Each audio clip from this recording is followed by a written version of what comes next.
Hello everyone, welcome to my channel. This is Meenu Thakur. आज हम discuss करेंगे UPSC point of view most important MCQs on history, culture and social issues. ठीक है, तो इस last वाले जो लेक्चर था मेरा हिस्ट्री का, उसमें काफ़ी बच्चों की जो थी डिमांड थी, तो मैंने सोचा चलिए भैया इस बार हिस्ट्री से शुरुआत करते हैं, उसके बाद इन्वायरमेंट, आयर और बाकी सीरीज़ लेकर आते हैं। चलिए, पहला क्वेश्चन है, अभी हाल ही में केंद्र सरकार ने एक डिसीज़न लिया है, आर्कियोलॉजिकल सर्वे ऑफ इंडिया का डिसीज़न है कि भाई 18 भारत में 18 मॉन्यूमेंट्स हैं, उसको डीलिस्ट करना है। यानी कि जो इम्पोर्टेंस है, जो दर्जा दिया गया होगा, लिस्टिंग किया होगा, उसको हटाना है। तो आर्कियोलॉजिकल सर्वे ऑफ इंडिया पहली स्टेटमेंट है कि is responsible for delisting of monuments. तो क्या ये सही है?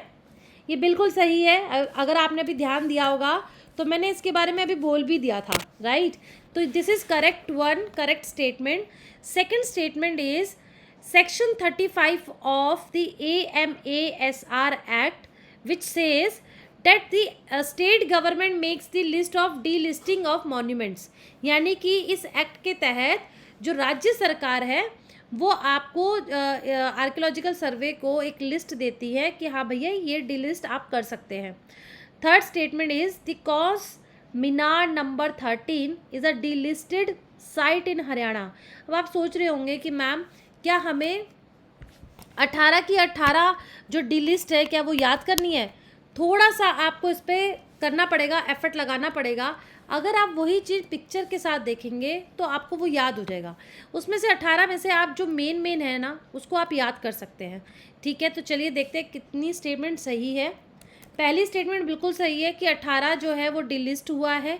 ठीक है, जिनको सरकार प्रोटेक्शन दे रही थी अब वो प्रोटेक्शन नहीं मिलेगा, दे लैक नेशनल सिग्निफिकेंस। ठीक है, इनमें से जो मुख्य है वो कौन सी हैं? ये आपका कॉस मीनार है जो मुजेसर विलेज यानी हरियाणा में स्थित है।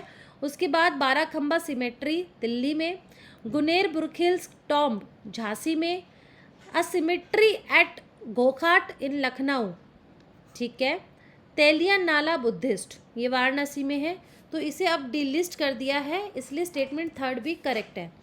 अब जो आर्कियोलॉजिकल सर्वे ऑफ इंडिया है, ये याद रखना है आपको fact, it works under the union ministry of culture. ठीक है, जिसकी मेन रिस्पॉन्सिबिलिटी होती है to protect and maintain certain specific monuments and archaeological sites that have been declared to be a national importance under the relevant provisions of the Ancient Monument Preservation Act 1904 and the Ancient Monuments and Archaeological Sites and Remains Act 1958, यानी कि AMASR act. इसीलिए आपका ये जो AMASR act है ये आपका किससे संबंधित है? मॉन्यूमेंट से। लेकिन जो सेकंड स्टेटमेंट है वो बिल्कुल सही नहीं है, क्योंकि ये इस एक्ट का 35 सेक्शन कहता है कि अगर सेंट्रल गवर्नमेंट को ये विश्वास है कि कोई भी मॉन्यूमेंट्स हिस्टोरिकल या फिर आर्कियोलॉजिकल साइट या फिर रिमेन्स कोई भी नेशनल इम्पॉर्टेंस नहीं है उसकी, तो they can declare it so in the official gazette. जबकि सेकंड स्टेटमेंट क्या थी आपकी कि सेक्शन ये कहते हैं स्टेट गवर्नमेंट का यहाँ पे कोई भी रोल नहीं है, यहाँ पे सेंट्रल गवर्नमेंट का रोल है। ठीक है, इसलिए दिस विल बी रॉन्ग। ठीक है, so in this question only 2 statement 1 and 3 are correct, hence the option B will be the correct option. ठीक है जी, चलिए नेक्स्ट क्वेश्चन है आपका माधव पेरुमल टेम्पल। ये जो माधव पेरुमल टेम्पल है, ये इससे संबंधित आपको फैक्ट्स बताने हैं, करेक्ट स्टेटमेंट बतानी है। ये मंदिर लॉर्ड भगवान विष्णु को समर्पित है। ये मंदिर तमिलनाडु में स्थित है। सेकंड स्टेटमेंट गलत है, फर्स्ट सही है। देखते हैं कैसे।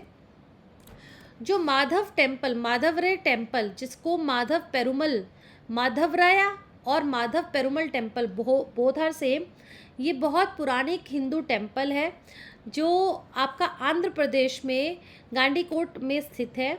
इसलिए सेकंड स्टेटमेंट करेक्ट नहीं है, तमिलनाडु में नहीं, ये आंध्र प्रदेश में है। ये देखिए, ये है मंदिर, ये भगवान विष्णु को समर्पित है और ये इसका जो निर्माण है वो किया था during the reign of Shri Krishna Deva Raya, जो विजयनगर एम्पायर के राजा थे। इसलिए statement 1 is correct. Several 16th century Vijayanagar inscriptions have been unearthed at Gandhi Court. ठीक है. थर्ड क्वेश्चन, नेक्स्ट क्वेश्चन है, how many of the above fields can this city be included in UNESCO creative cities network. तो आप बताइए इनमें से कौन कौन है जो सिटी जो सिटी की तरह इंक्लूड हो सकते हैं. Crafts and folk art, gastronomy, literature, music. Question फिर से मैं बता रही हूँ, इनमें से कौन कौन सी फील्ड है which can the city be included in UNESCO creative cities network. ठीक है, तो आपका सही आंसर इसमें ये है कि जो अभी निर्णय है, जो डिसीजन है, उसमें वो क्या क्या काउंट करते हैं. 350 सिटीज़ जो है और उससे भी ज़्यादा 100 कंट्रीज़ में 350 cities in more than 100 countries representing 7 creative fields. जो यूनेस्को का UCCN है, ये निर्णय लिया है कि भैया 100 से भी ज़्यादा कंट्रीज़ में 350 सिटीज़ काउंट की है जो रिप्रेजेंट करती है डिफरेंट फील्ड्स, यानी सिर्फ 7 डिफरेंट है बट 7 है. उसमें से कौन कौन सी है, कौन कौन सी फील्ड्स हैं. क्राफ्ट है, फोक आर्ट है, design. Crafts and folk art is 1, design 2, film, gastronomy, literature, media arts and music. ये बहुत इंपॉर्टेंट फैक्ट है, यूपीएससी में आस्क. 16 जून को पेपर है, आज 10 जून हो गई है, सिर्फ 5 दिन बचे हैं. लेकिन लास्ट मोमेंट में भी अगर कोई क्वेश्चन फंस जाए इस सीरीज़ से तो मुझे तो सबसे ज़्यादा खुशी होगी. ग्वालियर और कोझिकोड है भारत से are among the 55 new cities which have joined UNESCO's creative cities network. तो ये सबसे इम्पॉर्टेंट फैक्ट हो गया भारत के कंटेक्स्ट में. ठीक है, ग्वालियर जो मध्य प्रदेश में है which has made it to the coveted list in the music category, while Kozhikode in Kerala has earned a place in the literature category. ठीक है, तो इस हिसाब से आपका आंसर हो गया सारा, यानी ऑप्शन डी. ठीक है, नेक्स्ट क्वेश्चन है, ट्राइब के ऊपर है, again related to social, you can say social issues से. जो हमारी शॉम्पेन ट्राइब है, जो हमें न्यूज़ में देखने को मिलती है अक्सर, जो अभी रिसेंटली भी देखने को मिली, शॉम्पेन ट्राइब, ये ट्राइब कहाँ रहती है. North east India, Karnataka, Lakshadweep, Andaman and Nicobar. So the correct answer is yes, ये आपकी अंडमान एंड निकोबार में है, यानी ऑप्शन डी में है. थोड़ा इसके बारे में जानते हैं. ये ट्राइब इस तरीके से है, सेमी नोमैडिक है. ये tribe one of the list research particularly vulnerable tribal groups है भारत के. ये कहाँ रहती हैं, ये tribals tropical rain forest on great Nicobar island which is the part of Andaman Nicobar islands में रहती है.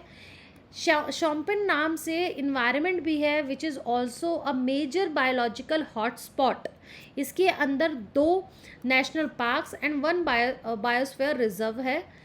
Campbell bay national park, Galathea national park and great Nicobar biosphere reserve which is very important this fact which may ask in UPSC. ये tribe जो है semi nomadic है, as I told you. ये Hunter करते हैं, हंटिंग और gathering करते हैं, जिनका प्राइमरी सोर्स है hunting, gathering, fishing, primitive horticulture pursuits. Right, British के इस्टेब्लिश से population of this tribe like Onch, Jarwa, Shompen, Great Andamanese and Sentinelese have decreased. ये काफ़ी डिक्रीज हुए. उसके पीछे बहुत सारे रीज़न है, जैसे बीमार होना, exploitation in return for alcohol, clashes with the British. तो ये सारे रीजंस हैं. तो option D is the correct one. लेकिन हो सकता है यूपीएससी इसके अंदर से आपका कोई फैक्ट पूछ ले. ठीक है, next question is based on Tholu Bommalata. ये थोलू बम्बलाटा है क्या? Wall painting, shadow puppet theatre, classical dance और या फिर folk art. So the correct answer is B, shadow puppet theatre है. Tholu signifies leather, whereas bombalata refers to dancing puppet. It is a shadow puppet theatre, tradition practiced by only a few families over the generations. Sorry.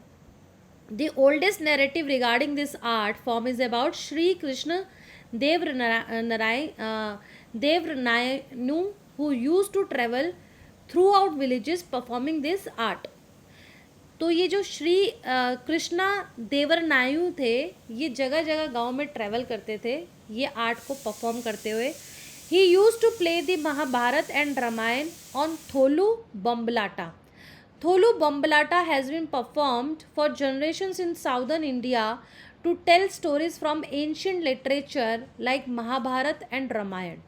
कभी आप तमिलनाडु की NCERT, I am pretty sure UPSC aspirants हैं तो you are also using Tamil Nadu NCERT. जो NCERT हमारी है, आप तमिलनाडु की एनसीईआरटी यूज़ कर रहे होंगे हिस्ट्री के लिए. बहुत ही अच्छी बुक्स है, बहुत अच्छा लिखा है. अगर नहीं पढ़ा तो एक बार पढ़ के देखिएगा.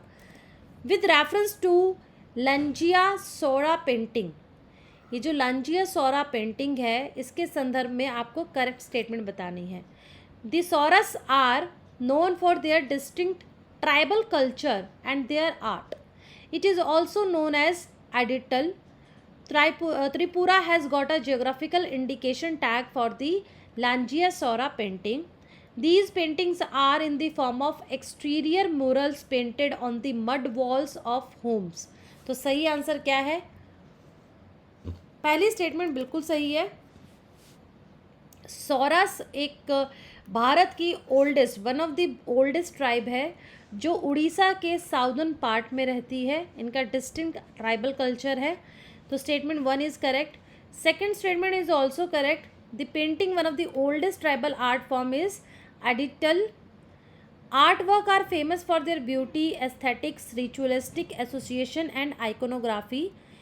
This art form belongs to the Langia Sora community. A PVTG जो particularly vulnerable tribal group है, ये उनसे संबंधित है ये community, who residing in the Raigad district. Third statement is not correct.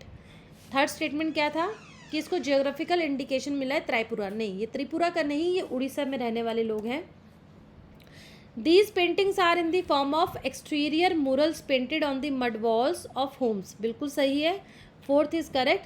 ये विश्वास किया जाता है Lanjia Saoras paint their walls with Idital art work to show gratitude to their deities and forefathers and also for the well being of their community. Hence option C is the correct, क्योंकि 3 ही स्टेटमेंट सही है, fourth is wrong. Next question है Cripps mission. Modern India आ गया, modern history.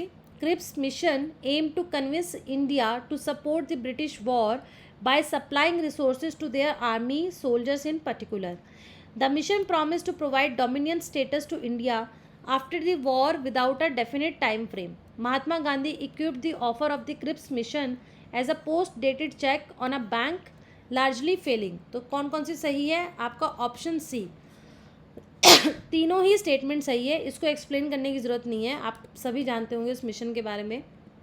Next question है, आप खुद ही देख लेना ये किस तरीके से फॉर्म है, बस फॉर्मेट देख लेना. सोलिगास येरावास ये एथनिक ग्रुप है जो हाल ही में न्यूज़ में था, चर्चा में था. ये कहाँ रहता है? North eastern India, eastern Himalaya region, gulf of Kutch, western Ghats. तो ये आपका कहाँ रहता है? ये आपका रहता है वेस्टर्न घाट, ऑप्शन डी में. थोड़ा जानते हैं इसके बारे में. सोलिगास और Sholagas are an ethnic group with origin dating back to 800 2000 to 2000 BC.